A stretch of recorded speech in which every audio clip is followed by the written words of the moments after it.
Hello students, তোমাদের এই ছোট্ট চ্যানেল কম্পোস্ট স্টাডিতে তোমরা স্বাগত জানাই। আশা করছি তোমরা সকলেই ভালো আছো এবং তোমাদের প্রিপারেশন ঠিকঠাক চলছে। তোমরা যারা এএনএম জিএনএম 2024 এর জন্য প্রিপারেশন নিচ্ছ, তোমাদের এক্সাম আর কিছুদিনের মধ্যেই রয়েছে। আর তোমরা যারা যারা কম্পোস্ট স্টাডির সাথে যুক্ত রয়েছো, তোমরা জানো যে তোমাদের এই অন্তিম সময়ে কম্পোস্ট স্টাডিতে চলছে অন্তিম পর্ব প্রস্তুতি। তোমরা যারা জানো না, তোমাদের বলে রাখি, এই অন্তিম প্রস্তুতি পর্বে আমরা ফিজিক্যাল সায়েন্স এবং লাইফ সায়েন্সের অতি গুরুত্বপূর্ণ 30টির মতন প্রশ্ন নিয়ে আলোচনা করছি। আজকে আমাদের ফিজিক্যাল সায়েন্সের পার্ট নাম্বার 9, আমরা ইতিমধ্যে 8টি পার্ট কমপ্লিট করে নিয়েছি। আমরা এই সেটে টোটাল 20টি প্রশ্ন নিয়ে আলোচনা করব। ঠিক আছে, খুব ইম্পর্টেন্ট হয়ে চলেছে প্রতিটি প্রশ্ন। তোমরা কমপ্লিট ক্লাসটি দেখবে, একদম স্কিপ করে দেখবে না। কোন প্রশ্নের কি ব্যাখ্যা দিচ্ছি সবগুলো তোমরা ভালো মতো শুনবে। আশা করি তোমরা সকলেই বুঝতে পারবে। ঠিক আছে, কোশ্চেন আসবে, তোমরা নিজেরাই আগে সলভ করবে, তারপরে কিন্তু সলিউশন দেখবে। তোমরা যারা নতুন চ্যানেলে, আজকে তোমাদের বলে রাখছি, চ্যানেলটি সাবস্ক্রাইব করা না থাকলে অবশ্যই চ্যানেলটিকে সাবস্ক্রাইব করে দিও। আর এই যে সাবস্ক্রাইব করে বেল আইকনটি ট্যাপ করে নোটিফিকেশন অল করে রাখো। ঠিক আছে, এছাড়াও তোমরা যারা কম্পোস্ট স্টাডিতে ক্লাস করছো দীর্ঘদিন ধরে কিন্তু চ্যানেলটিকে সাবস্ক্রাইব করা নেই, তোমাদের বলবো তোমরা অবশ্যই কিন্তু চ্যানেলটিকে সাবস্ক্রাইব করো। আর এই ক্লাস পিডিএফগুলো তোমরা কোথায় পাবে? ক্লাস পিডিএফ পাবে তোমরা আমাদের টেলিগ্রাম চ্যানেল রয়েছে, হোয়াটসঅ্যাপ গ্রুপ রয়েছে। এই দুই গ্রুপে তোমরা আমাদের সমস্ত কম্পোস্ট স্টাডির সমস্ত ক্লাস পিডিএফ, এছাড়াও মক টেস্টগুলো যে নেওয়া হয়েছিল তোমাদের, সেই সমস্ত মক টেস্টের পিডিএফও তোমরা সেখানে পেয়ে যাবে। এছাড়াও এক্সাম রিগার্ডিং যে কোনো আপডেট যদি আসে, সেই সমস্ত আপডেটও কিন্তু তোমরা এই দুই গ্রুপে পেয়ে যাবে। গ্রুপের লিঙ্ক ডেসক্রিপশনে দেওয়া আছে, তোমরা এখনই নয়তো বা ক্লাস শেষে গিয়ে গ্রুপগুলো অবশ্যই চেক আউট করো, সেখান থেকে তোমাদের প্রয়োজনীয় পিডিএফ তোমরা ডাউনলোড করে নিও। ঠিক আছে, তাহলে চলো আজকে আমাদের প্রথম প্রশ্ন শুরু করছি। দেখো, 1 নম্বর প্রশ্ন বলেছে, নিচের কোন মৌলের কোনো আইসোটোপ নেই? অপশন দেওয়া আছে FCl, Br আর হলো AT। নিচের কোন মৌলের কোনো আইসোটোপ নেই? এখানে দেখো যতগুলো অপশন দেওয়া আছে সবগুলো কিন্তু হ্যালোজেন মৌল। ঠিক আছে, হ্যালোজেন মৌল। তোমাদের এই পেরিয়ডিক টেবিলের ট্রিক্সের উপর কিন্তু একটা কোশ্চেন দেওয়া হয়েছে। আশা করছি তোমরা সকলেই সেটি দেখেছো। যদি না দেখে থাকো তাহলে অবশ্যই কিন্তু এই শেষ সময় তোমরা দেখে নিতে পারো। সেখান থেকে যদি কোনো রকম প্রশ্ন আসে তাহলে কিন্তু তোমাদের একেবারেই ভুল হবে না। এখানে বলেছে নিচের কোন মৌলের কোনো আইসোটোপ নেই। অপশানগুলো তোমরা দেখে নিলে এখানে রাইট আনসার হয়ে যাবে তোমাদের অপশান নাম্বার ডি। ঠিক আছে, অ্যাস্টাটিন, AT, অ্যাস্টাটিনের কোনোরূপ আইসোটোপ নেই। চলো নেক্সট 2 নম্বর প্রশ্ন দেখো, বলেছে 3.6 গ্রাম কার্বনে কত মোল কার্বন পাওয়া যাবে? 3.6 গ্রাম কার্বন দেওয়া আছে, এতে কত মোল কার্বন পাওয়া যাবে? আমাদের মোল সংখ্যা বের করতে হবে। অপশন দেওয়া আছে 0.3 মোল, 0.03 মোল, 0.003 মোল নাকি 3 মোল। মোল বের করা আমরা শিখেছি মোল। ঠিক আছে, মোল ইকুয়ালস টু কী হয়? Given weight by atomic weight, তাই তো? গিভেন ওয়েট আমাদের কত দেওয়া আছে? 3.6 গ্রাম। আর আমাদের অ্যাটমিক ওয়েট কার্বনের কত? 12। তাহলে 3.6কে যদি আমরা 12 দিয়ে ভাগ করে দিই তাহলে আমাদের এখানে আসবে 0.3। ঠিক আছে, রাইট আনসার হয়ে যাবে আমাদের অপশন নাম্বার A, 0.3 মোল। ঠিক আছে, খুব ইজি কোশ্চেন। চলো নেক্সট 3 নম্বর প্রশ্ন দেখো, বলেছে অ্যাসিডের পিএইচ হলো। খুব ইজি একটা কোশ্চেন। আজকের সেটে যতগুলো প্রশ্ন নেওয়া হয়েছে সব প্রশ্নই কিন্তু খুব ইজি। আর এই সমস্ত প্রশ্ন তোমাদের জেনপাস ইউজির কোশ্চেন। ঠিক আছে, জেনপাস ইউজি BH এর জন্য যে কোশ্চেন সেটটি তৈরি করা হয়েছিল 2023-এ, সেই সেটটি কিন্তু আমি তোমাদের এখানে আজকে টোটাল 20টি প্রশ্ন হিসেবে নিয়ে এসেছি।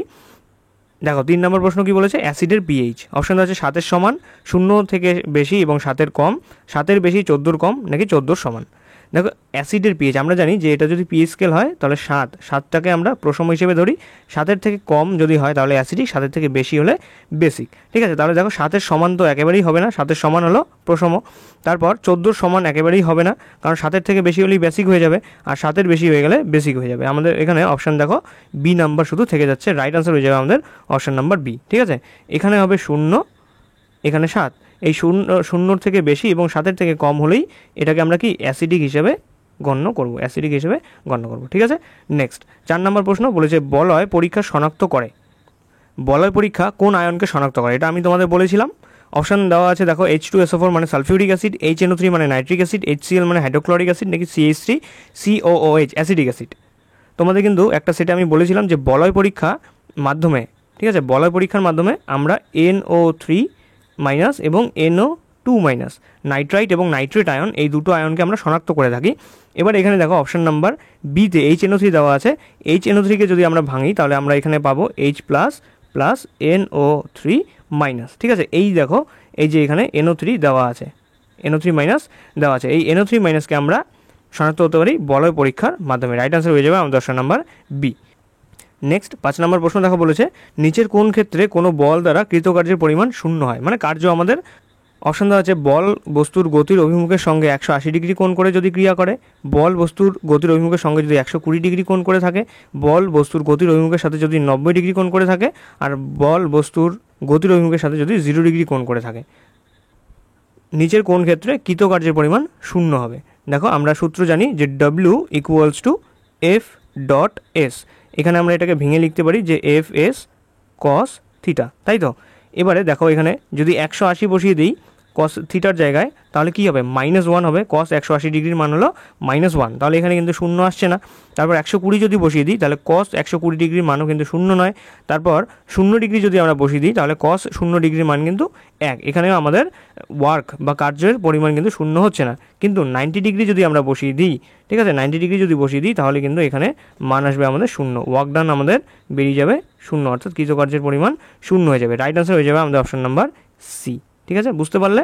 বল বস্তুর অভিমুখের সাথে যদি 90 ডিগ্রি কোণ করে থাকে তাহলে কিন্তু সেক্ষেত্রে কোনোরূপ ক্রিয়া হয় না। যেমন ধরো এই যে সূর্য রয়েছে কক্ষপথ, এখানে পৃথিবী রয়েছে, অভিকেন্দ্র বলের দিকে কাজ হচ্ছে, স্মরণ এইদিকে হচ্ছে, তাহলে এখানে মাঝখানে কিন্তু এটা 90 ডিগ্রি কোণ, তাই সূর্যের চারিদিকে যে পৃথিবী ঘোরে সেখানে কিন্তু কোনোরূপ কার্য করা হয় না। চলো নেক্সট 6 নম্বর প্রশ্ন দেখো, বলেছে 30 ডিগ্রি সেন্টিগ্রেড উষ্ণতায় এবং 200 সেমি পারস্তম্ভের চাপে কোনো নির্দিষ্ট পরিমাণ আদর্শ গ্যাসের আয়তন দেওয়া আছে 90 মিলিলিটার। তাহলে কি 30 ডিগ্রি সেন্টিগ্রেড উষ্ণতায় 200 সেন্টিমিটার পারস্তম্ভের চাপে কোনো নির্দিষ্ট পরিমাণ আদর্শ গ্যাসের আয়তন দেওয়া আছে 90 মিলিলিটার। একই উষ্ণতা স্থির করে দেওয়া আছে। একই উষ্ণতায় আয়তন যদি 300 মিলিলিটার হয় তাহলে প্রসারিত গ্যাসের চাপ কত হবে? খুব ইজি একটা কোশ্চেন। টেম্পারেচার যেহেতু কনস্ট্যান্ট দেওয়া আছে তাই আমরা এখানে এই সূত্রটা ব্যবহার করব, P1V1 equals to P2 V2। ঠিক আছে, এবারে P1 দেখো, আমাদের P1 দেওয়া আছে 200 সেন্টিমিটার, লিখে দাও 200 সেন্টিমিটার। তারপর V1 আমাদের প্রাথমিক যে আয়তন দেওয়া আছে সেটা দেওয়া আছে 90 গুণ 90। তারপর ইকুয়ালস টু P2 আমাদের বের করতে হবে। এখানে দেখো গ্যাসের চাপ আমাদের বের করতে হবে, প্রসারিত গ্যাসের চাপ। ঠিক আছে, প্রসারিত কেন, কারণ এখানে কিন্তু আয়তন বেড়ে গিয়েছে, তাহলে আমরা P2 মান বের করব। P2 ইন্টু আমাদের V2 মান কত দেওয়া আছে, 300 মিলিলিটার। এবারে দেখো এখানে 200 থেকে দুটো শূন্য, এখানে 300 থেকে দুটো শূন্য কাটা গেল। ঠিক আছে, এবারে 3 দিয়ে 90কে যদি কাটি এখানে 30 আসবে, তাহলে P2 মান দেখো আমাদের আসছে 60 সেন্টিমিটার HG। রাইট আনসার আমাদের এখানে হয়ে যাচ্ছে অপশন নাম্বার সি। ঠিক আছে, অপশন নাম্বার সি হয়ে যাচ্ছে আমাদের কারেক্ট আনসার। নেক্সট 7 নম্বর প্রশ্ন, বলেছে এসটিপিতে 64 গ্রাম O2 এর আয়তন কত? খুব ইজি একটা কোশ্চেন। 64 গ্রাম O2 এর আয়তন কত? অপশন দেওয়া আছে 11.2 লিটার, 22.4 লিটার, 44.8 লিটার নাকি 33.6 লিটার। সবার প্রথমে এখানে তোমরা মোল বের করো। 64 গ্রাম O2 মানে কত মোল? দেখো কীভাবে বের করবো, মোল ইকুয়ালস টু 64 আপন O2 জন্য 32। এবারে কাটাকাটি করলে এখানে আসবে 2 মোল, তাই তো। এবারে আমরা জানি যে 1 মোল কোনো গ্যাসের আয়তন কত হয়, 22.4 লিটার।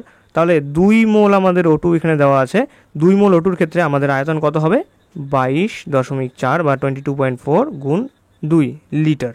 ঠিক আছে, তাহলে এটা গুণ করলে কত আসবে, 44.8 লিটার। রাইট আনসার হয়ে যাচ্ছে আমাদের অপশন নাম্বার সি। তাহলে এসটিপিতে 64 গ্রাম O2 এর আয়তন হলো 44.8 লিটার, অথবা 64 গ্রাম O2 মানে হলো 2 মোল O2, আর 2 মোল O2 এর আয়তন হলো 44.8 লিটার। বুঝতে পারলে? একদম ইজি কোশ্চেনগুলো। চলো নেক্সট 8 নম্বর প্রশ্ন দেখো, বলেছে নিম্নের কোনটির তাপ পরিবাহিতা সব থেকে বেশি? হিট কন্ডাক্টিভিটি কার সব থেকে বেশি? অপশন দেওয়া আছে রূপা, তামা, অ্যালুমিনিয়াম নাকি জল। এখানে আমাদের রাইট আনসার হয়ে যাচ্ছে অপশন নাম্বার এ। ঠিক আছে, রূপার তাপ পরিবাহিতা সব থেকে বেশি হয়। নেক্সট 9 নম্বর প্রশ্ন, বলেছে কোনো আদর্শ গ্যাসের আয়তন প্রসারণ গুণাঙ্কের মান কত? খুব ইম্পর্ট্যান্ট একটা কোশ্চেন, স্টামাক দিয়ে রাখলাম। কোনো আদর্শ গ্যাসের আয়তন প্রসারণ গুণাঙ্কের মান কত হবে? অপশন দেওয়া আছে 273 পার ডিগ্রি সেন্টিগ্রেড, 1/273 পার ডিগ্রি সেন্টিগ্রেড, 373 পার ডিগ্রি সেন্টিগ্রেড নাকি 1/373 পার ডিগ্রি সেন্টিগ্রেড। এখানে আমাদের রাইট আনসার হয়ে যাবে অপশন নাম্বার বি। ঠিক আছে, 1/273 পার ডিগ্রি সেন্টিগ্রেড অথবা 1/273 ডিগ্রি সেন্টিগ্রেড ইনভার্স। ঠিক আছে, এটা হয়ে যাবে আমাদের রাইট আনসার। নেক্সট 10 নম্বর প্রশ্ন, বলেছে যখন বস্তু কোনো অবতল দর্পণের সামনে অসীম দূরত্ব অবস্থান করে তখন প্রতিবিম্বের প্রকৃতি কীরূপ হবে? অপশন আছে সৎ ও সমশিষ্য, সৎ এবং অবশিষ্য, অসৎ এবং সমশিষ্য নাকি অসৎ এবং অবশিষ্য।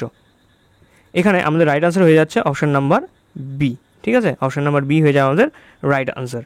যদি বস্তু কি থাকে, অবতল দর্পণের সামনে অসীম দূরত্বে অবস্থান করে তখন প্রতিবিম্ব যে তৈরি হবে সেই প্রতিবিম্ব সৎ প্রকৃতির হবে এবং অবশিষ্য অর্থাৎ উল্টো হয়ে যাবে। দেখো এটা হলো গিয়ে একটা তোমাদের অবতল দর্পণ, ঠিক আছে, এটা হলো প্রধান অক্ষ।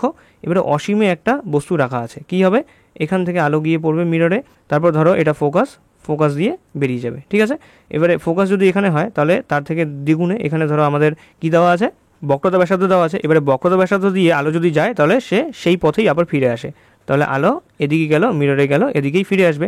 তাহলে দেখো এই যে এই পয়েন্টটাতে কিন্তু এরা ইন্টারসেক্ট করছে, ঠিক আছে, এই পয়েন্টটাতে, তাহলে প্রতিবিম্বটা এখানে তৈরি হবে।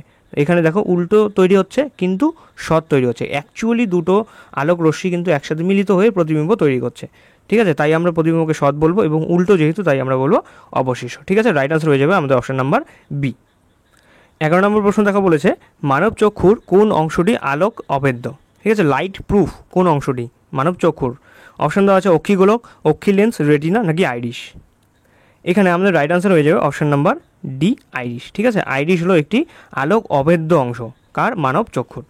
নেক্সট 12 নম্বর প্রশ্ন দেখা বলেছে দুটি তার কুণ্ডলীর রোধ দেওয়া আছে 9 ওহম এবং 18 ওহম, এদের সমান্তরাল সমবায়ে যদি আমরা যুক্ত করি তাহলে তাদের তুল্যরোধ কত হবে। তোমাদের শ্রেণী সমবায়ে কীভাবে তুল্যরোধ বের করতে হয় তোমাদের যেমন শিখিয়েছি, সাথে সাথে কিন্তু এটাও শিখিয়েছি যে সমান্তরাল সমবায়ে কীভাবে আমাদের তুল্যরোধ বের করতে হয়। এবারে এখানে দেওয়া আছে দুটি তার দেওয়া আছে, ঠিক আছে, দুটি তার দেওয়া আছে কুণ্ডলী, এবারে তাদের একটি রোধ দেওয়া আছে 9 ওহম এবং একটি দেওয়া আছে 18 ওহম, তাহলে তাদের যদি আমরা সমান্তরাল সমবায়ে যুক্ত করি এদের তুল্যরোধ কত হবে। দেখো কীভাবে করতে হয়, সবার প্রথমে লেখো 1/r ইকুইভ্যালেন্ট, ঠিক আছে, ইকুয়ালস টু 1/r1, r1 এর মান দেওয়া আছে আমাদের কত 9 প্লাস 1/r2, r2 এর মান দেওয়া আছে 18। এবারে এখানে এলসিএম নাও, এলসিএম নিলে এখানে আসবে 18, তাহলে এখানে 2 যোগ 1 3, ঠিক আছে। 1/r ইকুইভ্যালেন্ট, তাহলে r ইকুইভ্যালেন্ট মানে এটাকে আমরা উল্টে দিলাম, উল্টে দিলে এখানেও উল্টে যাবে, কী হবে 18/3, কাটাকাটি করলে আসছে আমাদের এখানে 6 ওহম। দেখো আমাদের অপশন নাম্বার এ হয়েছে রাইট আনসার। আর এটাই যদি আমাদের শ্রেণী সমবায়ে যুক্ত থাকতো তাহলে আনসার কত আসতো 27 ওহম, ঠিক আছে, কারণ আমরা এটা সরাসরি যুক্ত করে দিতাম, যোগ করে দিতাম, যেহেতু আমাদের সমান্তরাল সমবায় আছে তাই কিন্তু আমাদের 1/, করে যোগ করতে হবে, ঠিক আছে, বুঝতে পারলে। নেক্সট 13 নম্বর প্রশ্ন দেখা বলেছে গামা রশ্মি নিঃসরণের ফলে কী হবে। অপশান দেওয়া আছে ভর সংখ্যা বাড়বে, ভর সংখ্যা কমবে, ভর সংখ্যা কোনো পরিবর্তন হয় না, নাকি নিউট্রন সংখ্যা কমে যাবে। ধরো একটি মৌল রয়েছে, সেই মৌল থেকে যদি গামা রশ্মি নিঃসৃত হয় তাহলে তার ভর সংখ্যা বা পারমাণবিক সংখ্যার মধ্যে কী পরিবর্তন দেখা যেতে পারে। অপশানগুলো দেখে নিলে রাইট আনসার এখানে হয়ে যাবে তোমাদের অপশান নাম্বার সি, ভর সংখ্যা, নিউট্রন সংখ্যা, প্রোটন সংখ্যার কোনোটারই সংখ্যার কোনো পরিবর্তন হবে না, ঠিক আছে। দেখো এখানে ভর সংখ্যা বাড়ে দেওয়া আছে, এটা ভুল, ভর সংখ্যা কমে ভুল দেওয়া আছে, নিউট্রন সংখ্যা কমে যায়, এটাও ভুল দেওয়া আছে। নিউট্রন সংখ্যা, প্রোটন সংখ্যা, ভর সংখ্যার কোনো রূপ পরিবর্তন হয় না যদি কোনো মৌল থেকে গামা রশ্মি নির্গত হয়, বুঝতে পারলে, ঠিক আছে। চলো নেক্সট 14 নম্বর প্রশ্ন এবং খুব ইম্পর্টেন্ট একটা কোশ্চেন, তড়িৎ ঋণাত্মকতার ক্রম আমাদের জিজ্ঞেস করেছে, ইলেকট্রোনেগেটিভিটির ক্রম কোন গ্রুপের, 17 গ্রুপের মানে হ্যালোজেন গ্রুপের, ফ্লুরিন, ক্লোরিন, ব্রোমিন, আয়োডিন, ফের কাল বাড়িতে ইলিশ আতা। মনে পড়েছে তোমাদের ট্রিকটি, ঠিক আছে।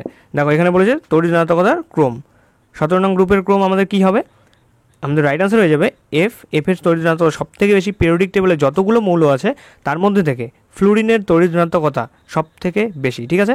তারপরে আসে ক্লোরিন, তারপরে আসে ব্রোমিন, তারপর আসে আয়োডিন, FCl, Br, I, মানে উপর থেকে যত নিচের দিকে যাব কী হবে তড়িৎ ঋণাত্মকতা তত কমতে থাকবে। এবারে অপশান দেখো আমাদের সিতে দেওয়া আছে FCl, Br, I, ঠিক আছে, তড়িৎ ঋণাত্মকতার ক্ষেত্রে এই ক্রমটি হয়। এবারে ইলেকট্রন অ্যাফিনিটি বা ইলেকট্রন আসক্তির ক্ষেত্রে কোনটি ক্রম হয় হ্যালোজেন মৌলগুলির, সেটা তোমরা অবশ্যই কমেন্টে জানাবে।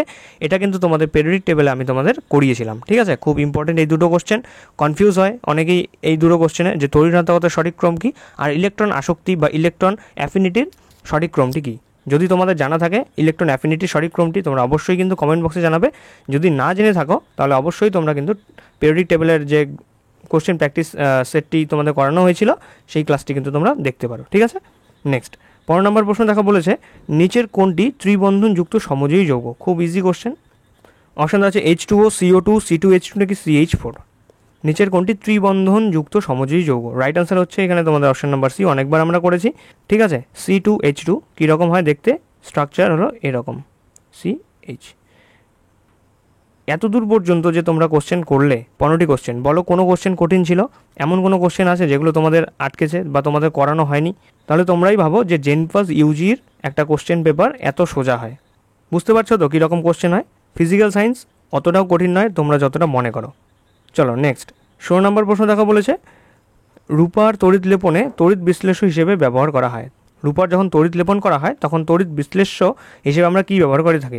অপশান দেওয়া আছে potassium argento cyanate, potassium aurum cyanate, calcium argento cyanate নাকি ক্যালসিয়াম অরম সায়ানেট। এখানে আমাদের রাইট আনসার হয়ে যাবে অপশান নাম্বার এ, ঠিক আছে, AgCN2। পটাশিয়াম আর্জেন্টো সায়ানাইড ব্যবহার করা হয় তড়িৎ বিশ্লেষ্য রূপে কখন? যখন আমরা রূপার তড়িৎ লেপন করে থাকি। ঠিক আছে, নেক্সট 17 নম্বর প্রশ্ন বলেছে অ্যামোনিয়া গ্যাসকে শুষ্ক করতে নিচের কোনটি ব্যবহার করা হয়? অপশন দেওয়া আছে CaO, P2O5, CaCl2 নাকি NaHS। অ্যামোনিয়া গ্যাসকে শুষ্ক করতে আমরা ব্যবহার করে থাকি option number A CaO, calcium অক্সাইডকে আমরা ব্যবহার করে থাকি অ্যামোনিয়া গ্যাসকে শুষ্ক করতে। ঠিক আছে, মনে রাখবে কিন্তু এই সমস্ত প্রশ্ন খুব ইম্পর্টেন্ট হয়। নেক্সট 18 নম্বর প্রশ্ন দেখা বলেছে কোনটি হিমায়ক রূপে ব্যবহার করা হয়? অপশন দেওয়া আছে তরল O2, তরল CO2, তরল N2 নাকি তরল H2। খুব ইজি কোশ্চেন, তোমরা সকলেই জানো যে আমরা হিমায়ক রূপে ব্যবহার করে থাকি তরল নাইট্রোজেনকে। ঠিক আছে, যার উষ্ণতা কত হয় -196 ডিগ্রি সেন্টিগ্রেড। ক্রায়ো প্রিজারভেশনে কিন্তু আমাদের এই উষ্ণতায় তরল N2 ব্যবহার করা হয়। সিড ব্যাঙ্কে আমাদের এই উষ্ণতাতেই তরল নাইট্রোজেন ব্যবহার করা হয়। ঠিক আছে, তাহলে হিমায়ক রূপে আমরা তরল নাইট্রোজেন ব্যবহার করে থাকি। নেক্সট 19 নম্বর প্রশ্ন বলেছে জার্মান সিলভারে থাকে। জার্মান সিলভার কি কি ধাতু দিয়ে তৈরি, মানে কোন কোন ধাতুর সংকর ধাতু হলো জার্মান সিলভার? অপশন দেওয়া আছে copper zinc, copper nickel, copper silver nickel নাকি কপার জিঙ্ক নিকেল। খুব ইজি কোশ্চেন, তোমাদের পড়ানো হয়েছে। রাইট আনসার হয়ে যাচ্ছে তোমাদের অপশন নাম্বার ডি। ঠিক আছে, কপার জিঙ্ক এবং নিকেলের সংকর ধাতু হলো জার্মান সিলভার, যার মধ্যে কি বলেছিলাম যে সিলভার থাকবে না, Ag এটা কিন্তু থাকবে না। জার্মান সিলভারে সিলভার থাকবে না, কিন্তু ডুরালুমিনের মধ্যে কিন্তু অ্যালুমিনিয়াম থাকবে। ডুরালুমিন খুব ইম্পর্টেন্ট তোমাদের জন্য, ডুরালুমিন, জার্মান সিলভার এগুলো কিন্তু খুব ইম্পর্টেন্ট। ঠিক আছে, তারপর সিডারাইট, বক্সাইট এগুলো তোমাদের মনে আছে একদম। নেক্সট 20 নম্বর প্রশ্ন এবং আজকে আমাদের লাস্ট প্রশ্ন বলেছে ডিনেচার স্পিরিটে থাকে। অপশন দেওয়া আছে 10% methyl alcohol, 90% ethyl alcohol, 30% methyl alcohol, 70% ethyl alcohol, 90% methyl alcohol ও 10% ইথাইল অ্যালকোহল, 30% ইথাইল অ্যালকোহল আর 70% মিথাইল অ্যালকোহল। ডিনেচার স্পিরিট অথবা মেথিলেটেড স্পিরিট এর মধ্যে কোন কোন অ্যালকোহল পাওয়া যায়? আমরা জানি যে মিথাইল অ্যালকোহল এবং ইথাইল অ্যালকোহল। এবারে এদের কম্পোজিশনগুলো কত কত? মিথাইল অ্যালকোহল থাকবে 10% এবং ইথাইল অ্যালকোহল থাকবে 90%। রাইট আনসার হয়ে যাবে আমাদের অপশন নাম্বার এ। ঠিক আছে, ডিনেচার স্পিরিট অথবা মেথিলেটেড স্পিরিট। এবারে রেকটিফাইড স্পিরিট যে ছিল সেখানে রেকটিফাইড স্পিরিটে কিন্তু 95.6% ছিল কি ইথাইল অ্যালকোহল এবং 4.4% ছিল জল। একেবারে গোলাবে না, ডিনেচার্ড স্পিরিট আর মেথিলেটেড স্পিরিট একই জিনিস, যেখানে 10% মিথাইল অ্যালকোহল এবং 90% ইথাইল অ্যালকোহল থাকবে। আর রেকটিফাইড স্পিরিটের মধ্যে 95.6% থাকবে ইথাইল অ্যালকোহল এবং 4.4% থাকবে জল। ঠিক আছে, তাহলে এই ছিল আজকে আমাদের টোটাল 20টি প্রশ্ন। আশা করছি তোমাদের সকলের সব ঠিক হয়েছে। কোশ্চেন সেটটি কিন্তু খুব ইজি ছিল। আমি বলবো যে এ ধরনের কোশ্চেন যদি তোমাদের এএনএম জিএনএমে আসে তাহলে তোমরা যারা যারা কম্পোজ স্টাডি থেকে ক্লাস করেছো তোমাদের কিন্তু কোনো প্রশ্নই ভুল হবে না, কারণ এই ধরনের কোশ্চেন কিন্তু তোমাদের বহুবার সলভ করানো হয়েছে। তোমাদের সবার প্রথমে যখন ডিটেলসে কোশ্চেন সলভ করানো হয়েছে সেখানে যেমন করানো হয়েছে, তারপর তোমাদের মক টেস্ট করানো হয়েছে, সেখানেও কিন্তু এ ধরনেরই আশেপাশের কোশ্চেন তোমাদের দেওয়া হয়েছে, শুধুমাত্র ল্যাঙ্গুয়েজ একটু চেঞ্জ করে। আর এখন এই যে তোমাদের লাস্ট মিনিট অন্তিম প্রস্তুতি পর্ব যে চলছে, এখানেও কিন্তু তোমাদের এ ধরনের প্রশ্ন করানো হচ্ছে, যে প্রশ্নগুলো তোমাদের এক্সামে আসার মতো। তো এক্সামে যদি এ ধরনের প্রশ্ন এসে থাকে তো আমি আশা করবো তোমরা সকলেই সবগুলো সঠিক আনসার করতে পারবে, তোমরা কোনো কোশ্চেনই স্কিপ করে আসবে না। এবারে তোমাদের কমপ্লিট ক্লাস দেখা হলো। কাদের সবগুলো ঠিক হয়েছে তোমরা অবশ্যই কমেন্ট বক্সে জানাও, আর যাদের কিছু কিছু ভুল হয়েছে, কোথায় ভুল হয়েছে, কী ভুল হয়েছে সেগুলো দেখো। সেই কোশ্চেনে কি এক্সপ্লেনেশন দেওয়া হয়েছে সেটা ভালো মতো শোনো, সঠিক আনসারগুলো চেক করো। যদি বুঝতে না পারো একবার পিছিয়ে গিয়ে ভিডিওটিকে আবার দেখো, আশা করছি তোমরা সকলেই বুঝতে পারবে। ঠিক আছে, আর তোমরা অবশ্যই কিন্তু তোমাদের মার্কসগুলো তোমরা কমেন্টে জানাবে, আমি তোমাদের মার্কসগুলো কিন্তু অবশ্যই চেক করব। ঠিক আছে, কমেন্ট আমি অবশ্যই পড়বো, তোমরা সকলেই তোমাদের মার্কস জানাবে।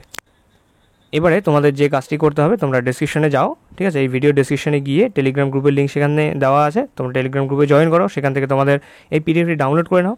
ডাউনলোড করে কমপ্লিট পিডিএফটি একবার পড়ে নাও। ঠিক আছে, এখানে যা কিছু লেখানো হয়েছে কোনো কিছুই কিন্তু পিডিএফের মধ্যে থাকবে না, শুধুমাত্র সঠিক আনসারগুলো টিক করা থাকবে। তাই ক্লাস চলাকালীন যা সমস্ত কিছু তোমাদের লেখানো হয় তোমরা এক্সট্রা করে কিন্তু খাতায় লিখে রেখেছো আমি ধরে নিচ্ছি, কারণ তোমাদেরকে কিন্তু ক্লাস শুরুর সময়ই বলে দেওয়া হয় যে তোমরা একটা খাতা নিয়ে বসবে, এক্সট্রা যা পয়েন্ট তোমার মনে হবে লিখে রাখার প্রয়োজন তোমরা সেগুলো লিখে রাখবে। ঠিক আছে, তোমরা কমপ্লিট পিডিএফটি পড়বে। কমপ্লিট পিডিএফটি পড়ার পর যদি কোথাও বুঝতে অসুবিধা হয় তাহলে সেখানে টেলিগ্রাম ডাউট ডিসকাশন গ্রুপ রয়েছে, সেখানে তোমরা তোমাদের ডাউটগুলো পোস্ট করতে পারো। এছাড়াও হোয়াটসঅ্যাপ গ্রুপ রয়েছে, সেখানে তোমার ডাউটগুলো তুমি পোস্ট করতে পারো। ঠিক আছে, এভাবে তোমরা একে অপরকে কিন্তু ডাউট সলভের মাধ্যমে সাহায্য করতে পারো। একজন আরেকজনের ডাউট সলভ করে দিলে এভাবে কিন্তু তোমারও যেমন প্রিপারেশন ঠিকঠাক হচ্ছে, সেরকম অন্য তোমার থেকে বুঝতে পারছে, এতে কিন্তু তোমাদের দুজনেরই সুবিধা হচ্ছে। ঠিক আছে, এবারে পুরো পিডিএফটি পড়ার পর সেকেন্ড লাস্ট স্লাইডে আমাদের এই স্লাইডটি রয়েছে, যেখানে লেখা আছে কানেক্ট উইথ আস, আমাদের সাথে তোমরা কীভাবে যুক্ত হবে। এখানে আমাদের সমস্ত পেজ, সমস্ত গ্রুপের লিঙ্ক দেওয়া আছে। তোমরা শুধুমাত্র ক্লিক হেয়ারে ট্যাপ করলে সরাসরি আমাদের সেই সমস্ত গ্রুপ এবং পেজে গিয়ে জয়েন বা ফলো বাটন ট্যাপ করে কিন্তু আমাদের সাথে তোমরা যুক্ত হতে পারবে। ঠিক আছে, আশা করছি তোমরা সকলেই জয়েন করবে। তোমাদের এক্সামের আর কিছুদিন রয়েছে, অল্প কিছুদিন রয়েছে। এই কিছুদিন তোমাদের শুধুমাত্র কোশ্চেন প্র্যাকটিস করতে হবে, পড়াশোনাটা ভালো মতো চালিয়ে যেতে হবে যাতে কনফিডেন্স একদম লো না হয়। ঠিক আছে, এই টাইমটাই তোমরা যতটা দিতে পারো, যত বেশি পড়তে পারবে তত তোমার ভালো রেজাল্ট হবে। ঠিক আছে, এই শেষ সময়ে। আর তোমাদের এই কোশ্চেন প্র্যাকটিস করানোর জন্য কম্পোজ স্টাডি কিন্তু তোমাদের সাথে রয়েছেই। এরপরে তোমাদের এক্সাম শেষে তোমাদের কাউন্সেলিং প্রসেস রয়েছে। সেই কাউন্সেলিং প্রসেসও কিন্তু একটি ডিফিকাল্ট একটা প্রসেস। এখানেও কিন্তু তোমাদের কম্পোজ স্টাডি তোমাদের সাহায্য করবে। তাই আশা করছি তোমরা সমস্ত গ্রুপে জয়েন করে থাকবে এখন থেকেই। ঠিক আছে, তাহলে আজকের ক্লাস এই পর্যন্তই। তোমরা যারা যারা এখনও ক্লাসটি দেখছো তোমাদের থ্যাংক ইউ। আশা করছি ক্লাসটি তোমাদের ভালো লেগেছে। যদি ক্লাসটি ভালো লেগে থাকে তাহলে অবশ্যই ক্লাসটিকে একটি লাইক করে দেবে। আর তোমরা যারা নতুন অথবা চ্যানেলটিকে এখনও সাবস্ক্রাইব করোনি, তোমরা চ্যানেলটিকে অবশ্যই সাবস্ক্রাইব করে দিও। সাবস্ক্রাইব করে এই যে বেল আইকনটি রয়েছে, বেল আইকন ট্যাপ করে নোটিফিকেশন অল করে রেখো যাতে কোনো ক্লাসের নোটিফিকেশন মিস না হয়। আর যদি তোমাদের জন্য কম্পোজ স্টাডির সমস্ত কন্টেন্ট, সমস্ত ক্লাস যদি তোমাদের জন্য হেল্পফুল হয়ে থাকে তাহলে অবশ্যই তোমরা কমেন্ট বক্সে একবার জানাবে যে হ্যাঁ, এগুলো আমাদের জন্য হেল্পফুল হচ্ছে। আর তোমাদের বন্ধুবান্ধব, চেনা জানা, পরিবারের সদস্য যারা এএনএম জিএনএমের জন্য প্রিপারেশন নিচ্ছে কিন্তু এখনও কম্পোজ স্টাডির সাথে যুক্ত হয়নি, তোমরা তাদের কাছে লিঙ্ক পাঠিয়ে দাও। তারা যাতে কম্পোজ স্টাডির সদস্য হতে পারে, তারাও যেন এখান থেকে কিছু শিখতে পারে। ঠিক আছে, তাহলে আজকের ক্লাস এই পর্যন্তই। দেখা হচ্ছে তোমাদের সাথে নেক্সট আরেকটি কোশ্চেন প্র্যাকটিস সেশনে। ততদিন জন্য বাই, পড়তে থাকো, ভালো থাকো এবং সুস্থ থাকো।